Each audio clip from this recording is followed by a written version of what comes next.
Devin and Karyn, who have been so wonderful to have Ron and Paulette in their house, gave them their master bedroom, and have been so accommodating. And while they weren't there when Ron fell, it wasn't too long before they were up there with the girls and bringing a lot of light and sunshine to Ron's room and to everybody's lives. I don't know if the girls were going to say something or not, but Devin and Karyn, you guys can come up and talk. And Devin was a faithful standing man at Ron's bedside the whole time he was in ICU, so we were very grateful for that.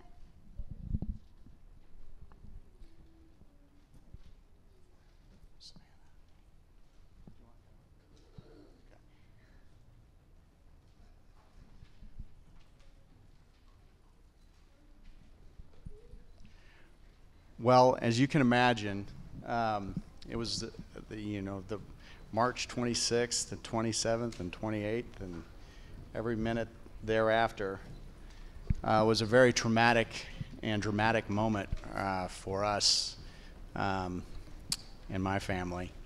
And it has changed our lives in a very dramatic way, but also in a good way. I'm not a very retrospective person. I always like to look to the future and what's happening now. And so I'm going to talk more about what's transpired over the last couple months instead of the first few months, which were, as you all can imagine, and actually felt with us. And your support was felt in Colorado and around. But the last couple of months since Mom and Dad have moved in, it's the first opportunity that I've had to live with my parents again since I was 14. So I honestly have enjoyed every second of Mom and Dad living with us and would love for them to continue to. Every morning I go into Dad's bedroom, Dad and Mom, and it's every morning, I go, "Good morning, Daddy-O," and it's bright smile. And he goes, "Good morning, what's happening? What are we doing today?" And it's so refreshing and inspiring and heartwarming to have your family together after such a dramatic 4 months of not knowing what the future would hold. And it's been a great experience again for my family to develop even a closer bond than we already had with Mom and Dad. So it's been very, very special.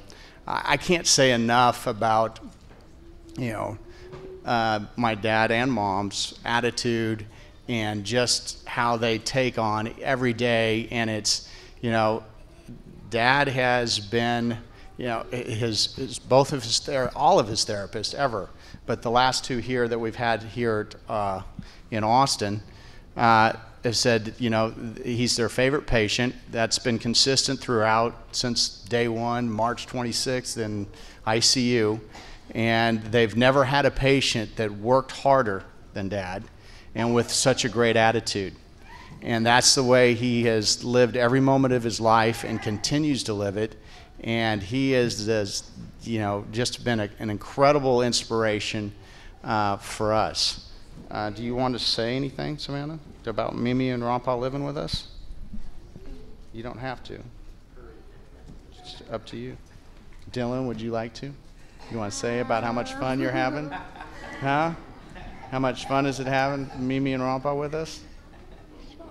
I heard her say hurry and leave. No, I didn't. I'm just kidding. Okay. Well, my wife, we got one to take her. I really like it with Grandpa and Mimi staying with us because it's really fun. We usually don't get to spend this much time with them.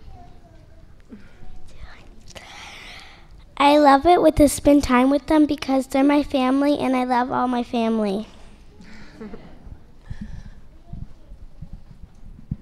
They're having a blast having Ron around, I can tell you that. He's doing great. he has come so far. Sorry. How long has he been there? 2 months? Since he got there 2 months ago, I've seen so many monumental improvements with him. Not just physical things, but just he's become so much more independent. He's working really hard, like Devin said, reading great on that iPad. He's totally got that figured out, eating great, and I'm really proud of how hard he's worked. He is probably one of my favorite people. And he does absolutely inspire me every day, because when I think, oh, I'm having a bad day or I'm frustrated, and I sometimes think that living with us is like living with a hurricane, because we are just like kids everywhere, books everywhere, the kids are running late, I'm running to a meeting. We're just in and out, in and out, in and out. But Ron is like just a great, steady presence to have in our house. Like, I absolutely have loved having him there. And people they think that don't know the family, they're like, wow, your in-laws are living in your bedroom? That must be really fun for you. And I explained that it really is fun. Like, we've absolutely loved having them. And it's been my pleasure to just see somebody have such a positive attitude and really teach our kids and teach us that, how to look at the world and how to look at your life and how to just, whatever happens, be positive and move forward. So we love you, Poppy. So he's going to be moving here back, not moving here, but back here in a couple of weeks, which is going to be very hard for us to deal with, because it's great having your family and your best friend there with you constantly, and mentoring us and being a continual advisor. But he's coming back because of you all and his family here. And so I wanted you to know that, because that's been a discussion, for the last 6 months, where should mom and dad live? And they really wanted to come back to their church family in San Marcos. And I wanted you all to realize that, what an important part you play in their lives. And also, Dad's appetite has not changed, so all the food you can bring over, it will be eaten. But thank you all, and for all your support that you've given our family.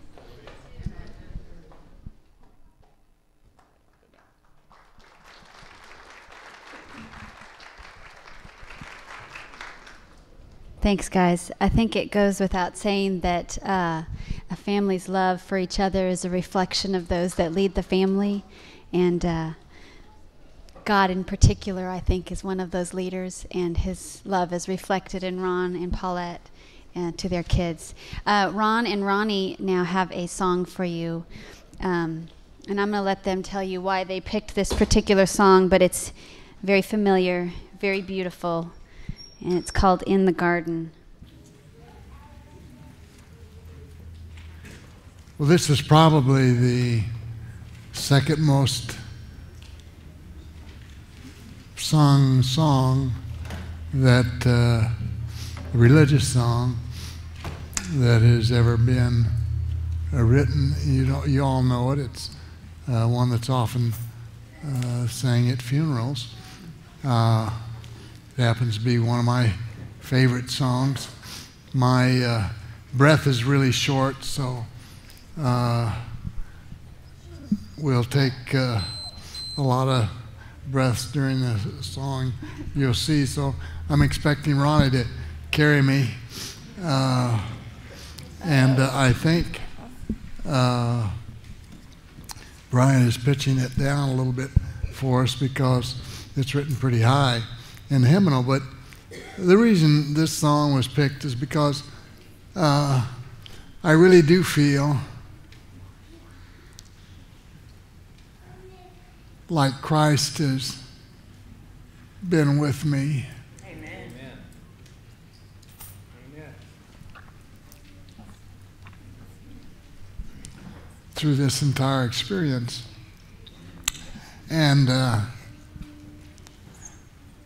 walking in a garden alone with God.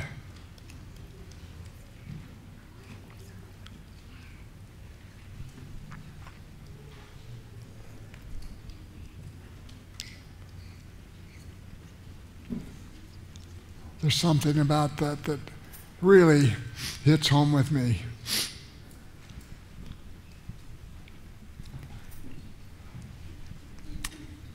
It always has, but more so now.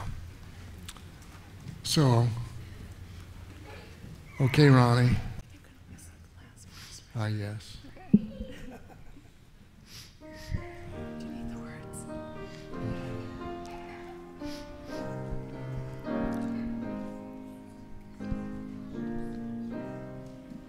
Sing loud, baby. You too.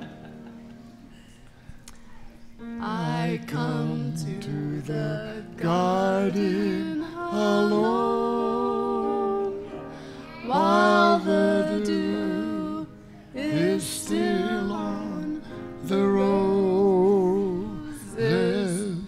and the voice I hear falling on my ear, the Son of God discloses,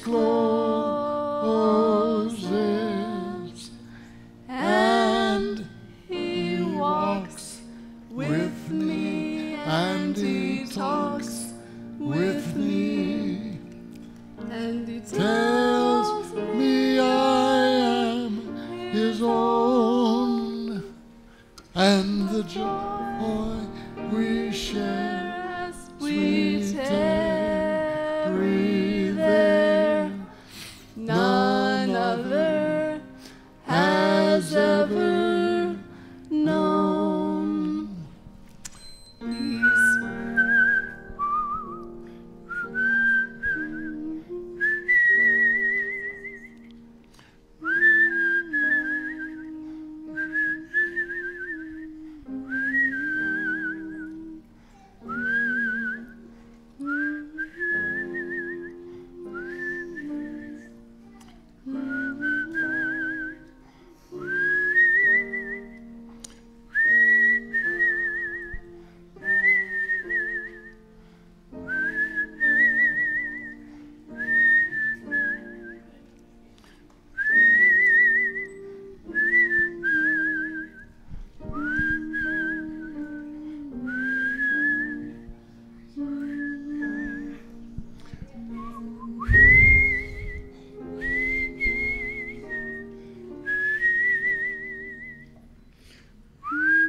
That was amazing. I remember debating for so many hours with the doctors in the ICU about the tracheostomy that they put in Ron, because we wanted to make sure that he could still sing and talk, and he obviously does so beautifully. And I remember the first time that Darren heard him singing, he said, well, he's louder singing than he is talking. So what a blessing that he's able to do that so wonderfully. Ronnie and Paulette are going to be our next two speakers. I'm not sure which one of them is going to go first, but while they're making their way up here and wiping a few eyes, I want to talk about how much they have carried the burden of this, probably more